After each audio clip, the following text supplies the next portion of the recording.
gan Bassirou Diomaye Faye salaamaaleykum. waaleykum salaam wa rahmatulah Babacar. yaa ngi bokk ci parti Ousmane Sonko Pastef foofa yaa fa jiite cadre yi waaye ci biir parti bi na mu tëddoo itam yaa fa nekk wala bokk nga ci membre du comité de pilotage maanaam bànqaas bi gën a kawe ci parti boobu di Pastef di gërëm Georges Déthié Diop mi tam nga xam ni dina ànd ak ñun ci waxtaan wi coowal HLM Néma mooy fa Ousmane Sonko dëkk ay waajuram nekk fa ca Ziguinchor xabaar dafi jëboon ngeen def conférence de presse ne ay gendarme ñoo fa dugg di laaj ay këyit yi nga xam ni ci la ñu war a def parrainage yi gendarmerie daan nay weddi kàddu yooyu na mosuñu faa yabal kenn am nañu leen jàppee ni loola sos gu rëy la gu bawoo ci yéen. maa ngi lay nuyu di la gërëm Babacar di nuyu Georges di sama grand frère ma bokkal même village di nuyu aussi mbokk auditeur te RFM mbaa waxtaan bi dina sotti te ma koo génne.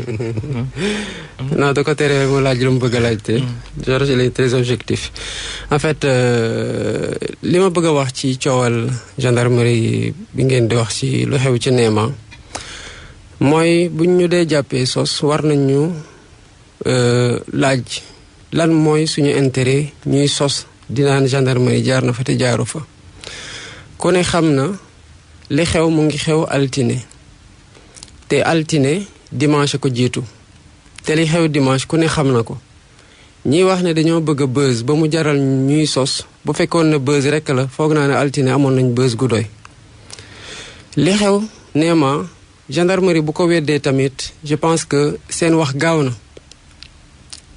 gaaw na trop te loolu dalul xel. yéen seen wax gaawuta ndax dégg te la rek ne matt ma damm na def conférence de presse ne gendarmerie ñëw nañ kër yaayu Sonko nangu fay fiche. xam nga yow yaa na dégg teel rek ne matt ma damm na bi ñuy oote biñ may oo di ma ne loolu xew na Ziguinchor maa ngi toog ak Ousmane Sonko ñu doon tourner benn vidéo de remerciement. bi ñu paree parce que dañ ko oo jotuñu ko maatee woon téléphone am yi bu ñu paree laa ko jox ni ma téléphone bi ne ko ñu ngi lay oo dafa mi am lu xew Casamance mënuñu la woon jot ndax vidéo bi mu jël téléphone am oote oo yaayam ne ko effectivement ay gendarme jaar nañu fi biñ ma wonee seen badge dañ ci bind gendarmerie nationale section recherche nettali ko lépp nu mu demee ci la ma wax ne contactel suñu secrétaire national chargé à la communication et à l'image du parti ñu organiser conférence de presse ma ne ko kon li ñuy wax ni kon lu am la mu ne ma waaw lu am la ndax sama yaay confirmé na ma ko kon foog naa ne mënuñu woon bañ a organiser conférence de presse ndax bu demee ba gendarmerie di yebal ay ndawam ñuy dem ci kër ak ci siège du parti di fa laaj fiche de parrainage bi ku ne xam na loolu lu garaaw a garaaw la ci démocratie seen démenti moo gaaw parce que nu mu gaawee mooy bu dee loolu am na ñaari mbir ñoo mën a am soit ñoom ci seen bopp seen ndaw dem nañu yëf yee balaa Georges di addu sax yëf yee yéenawul maanaam gendarmerie rek dem kër ñoom Sonko nangu fiche lu muy doyee fiche ak fiche ban enjeu la am ci gendarmerie ba mu koy jël. est-ce que fiche gendarmerie la amal enjeu wala ñi yebal gendarmerie bu leen fàtte ni gendarmerie corps militaire la bi ñuy commandé muy dem te ku nekk à la tête di leen jox ordre en fin de compte c'est le ministre de l'intérieur parce que ci tutelam lañ nekk te ministre de l'intérieur ku ne xam na ci camp pouvoir bi la bokk te ku ne dégg na ko mu ne dina def lépp lu mu mën pour Macky Sall gagner kon dina def lépp lu mu mën pour opposition perdre fiche de parrainage yooyu ku ne xam na parrainage condition la tey pour nga nekk candidat li ma bëggoon wax sànq mooy ñaar ñoo mën a am soit seen ndaw Georges may ma jeexal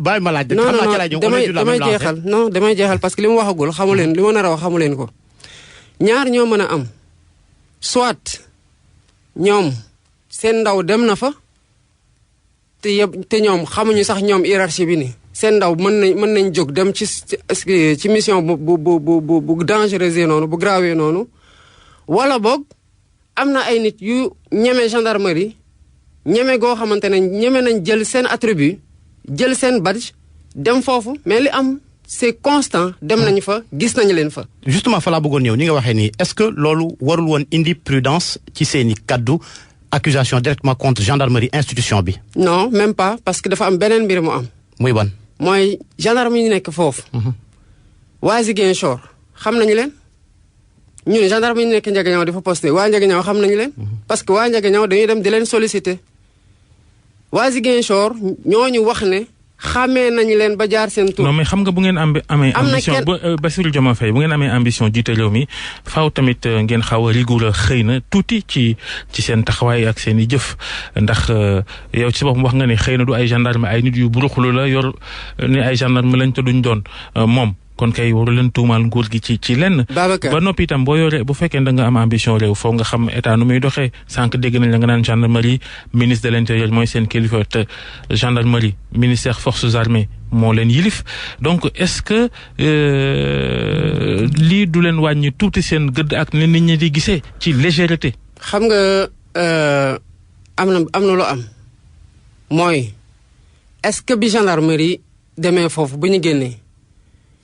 kan moo démentir bu njëkk do Aly Ngouille Ndiaye lu mu wax parce que moom ngeen tuumaal. déglu ma ñun ñoo ko déedéet. ñu mu demee da ngeen koo tuumaal. non déglu ma da ngeen koo tuumaal ñu woo ko mu weddi ne moom taxewul ci loola. déglu ma lu mu wax mooy bi ñu ko laajee bi mbir mi amee dafa oo ay service am loolu la wax laajte leen ñu ne leen kenn demu fa yebaluñ fa kenn muy benn. parce que c'est le ministère des élections. bi ci tegu mooy.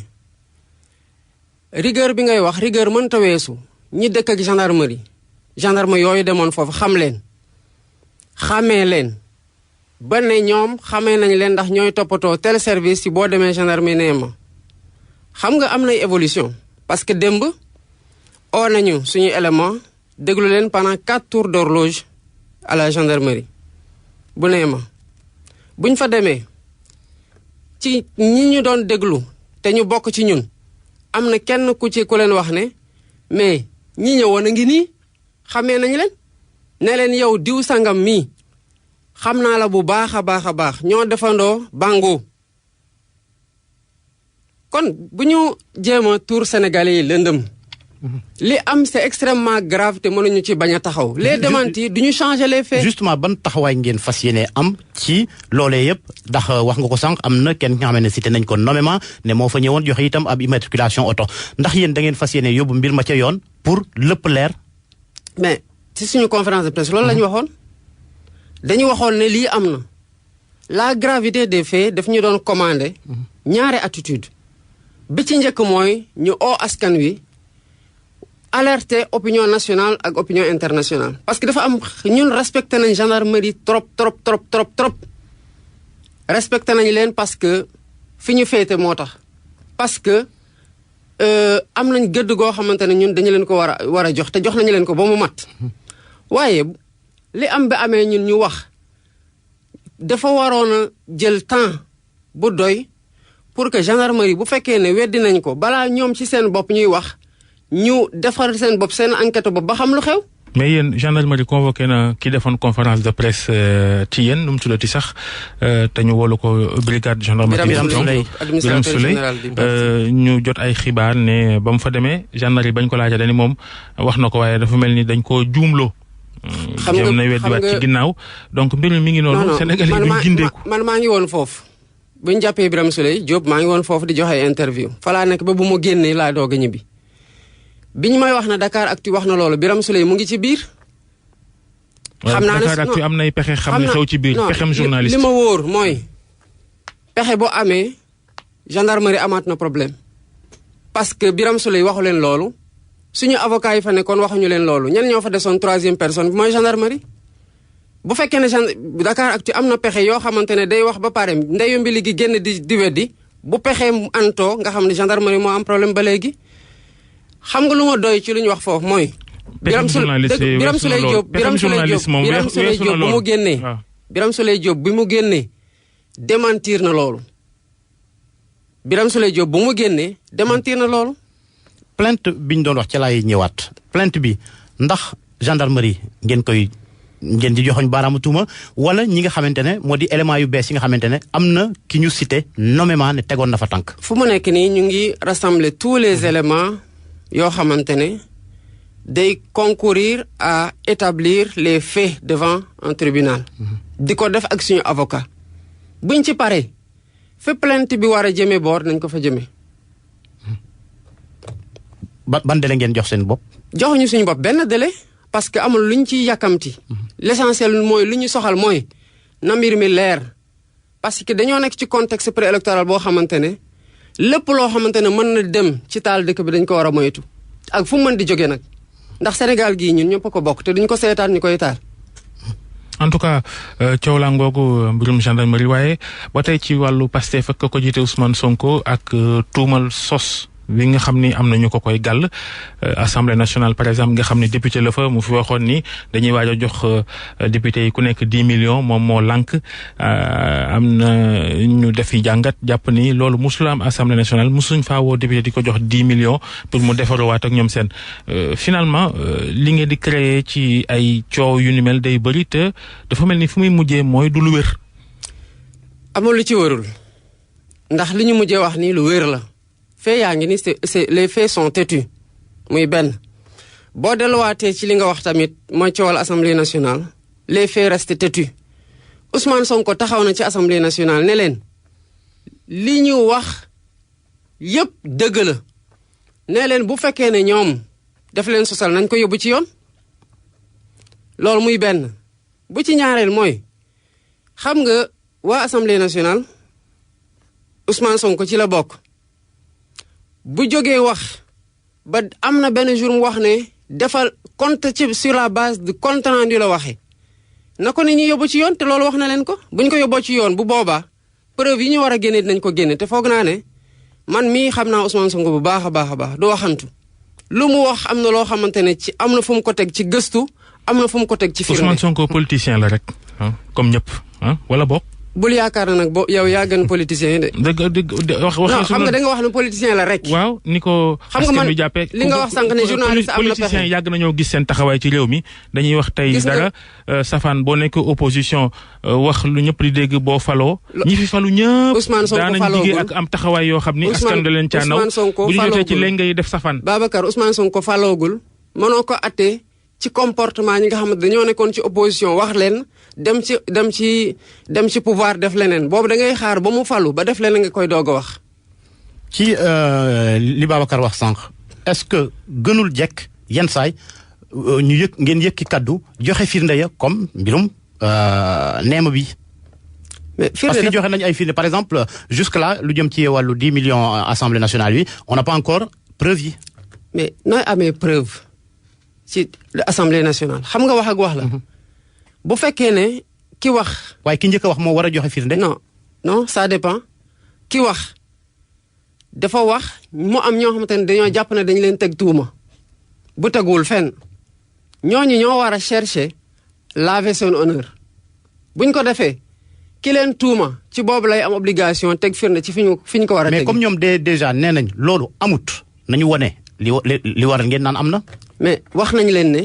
compte rendu bu compte rendu wu réunion bi nga xamante ne ki leen teewaloon mu ngi fa yor na ko mais est-ce qu'il est obligé ne compte rendu baa ngi ni non pas à ce pas ci étape boobu yomb na waaye itam gis nañu Ousmane Sonko lu tax man la sànq politicien la comme ñëpp da ngay jël wàllu diine ajjuma jële mel ne ni seen naa ko Touba ca jumaa ja démb ma seen ko itam ci xew-xew diine bi laayee ni doon amal ca Malika di ziar bañ fa doon amal di foo xam ni mosu faa teg tànkam politique képp ko fa yóbbu. loolu moom mën na su ko weddi. est-ce que mos nañ ko fa invité. dañ ko faa invité. waaw Touba dañ ko faa invité. démb man maa ko gunge. dañ ko faa invité. ki ko invité bu ñu ñëwee ba ca VDN bi moo ñu jël si. xam nga. bu ko fa politique yóbbee sax muy yoon parce que boo commencé am ambition diriger nit ñi mënoo leen bañ a jege gën a xam seen soxla mais Ousmane Sonko daawul woon def tournée politique ci biir dëkk bi mu ngi koy def Ousmane Sonko daawul woon bind livre pour proposer Sénégalais dara mu ngi koy def kon il est normal buñ ko invité mu dem fi ñu ko invité il est normal sax buñ ko invité wul mu jóg dem jege ji ñooñu léegi politique bu taxee mu koy def c'est noble. xam nga stéréotype yi ñu am ci politique moo war a deñ parce que politiciens yi seen jikko du entamer mukk la noblesse de l'engagement politique. lu yàggul dara moom mooy bi muy présenter son livre programme solution am na kàddu yi nga xamante ne Ousmane Sonko yëkki na ko fa tontu nañ ko sax maanaam Macky Sall li muy xaar moo di au soir de la présidentielle bu 20h jotee mu joxe ay résultats ne gagné na 54%. tuma ko ni hold up électoral lay waaj loolu déjà yéen nangu leen 54% yi est-ce que yéen da ngeen am yeneen sondage yi nga xamante ne day firnde leneen. est-ce que ki wax je cite le sondage la wax. moo doon 54%. le sondage pour man lu gënoon honnête te méngoog dëgg mooy un sondage muy benn est-ce que laaj ngeen ko ani sondage bi est-ce que gis ngeen sondage bu ñu publier est-ce que xam ngeen questionnaire bi aboutir à ce sondage là. seulement duñ ko publier ndax sondage bu jëm ci wàllu politique dañ ko tere. non voilà kon est-ce que bu fekkee ne lu ñu publier wul rek warewuñ ko comme li ngeen ko waxee sànq firnde amul kon du dëgg. Bassirou Diomaye Faye bokk ci parti Ousmane Sonko Pastef jaajëf ci wuyu si bi